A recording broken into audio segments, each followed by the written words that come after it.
3 years non-stop until I understood exactly what I was looking for in this region. Then from here, you can find these high risk reward trades just like this, right? But I failed for 3 years because I never understood basic ICT and order flow concepts.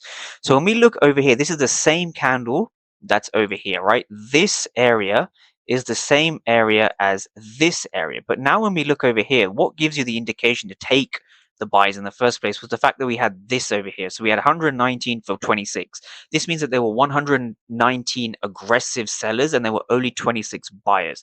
We also see a zero over here. So when you see a zero over here, this increases the likelihood of price rejecting this area. We also see a 16 for 1 over here. So we see a lot of aggressive sellers over here, despite that the market was able to move higher.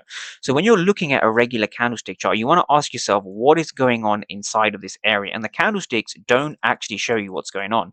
So let's break this down as a little case study, right? So what's going on is we see price eventually entering this particular area, right? Now we can see multiple attempts of this area. Now to give you some context, this here is a 15-minute fair value gap. So now when we're in the 15-minute fair value gap, we can see a ton of aggressive sellers entering over here. We see a lot of aggressive sellers down here, and we even see aggressive sellers upon the reject here and upon the reject over here.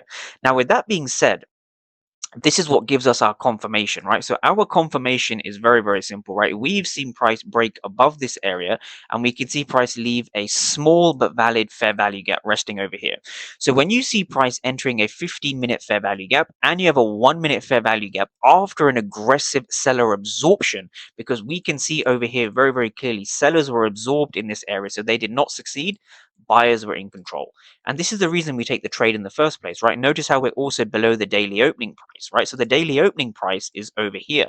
And now from here, we can take a long position from this fair value gap. We can comfortably keep our stop loss near this yellow box over here. And we can simply target the fair value gaps resting over here from the Asian session. Now, with that being said, let's see how the trade actually plays out, right? So we see price hitting our overall take profit. So if you want to trade accurately, it's important to understand what is going on between the buyers and the sellers.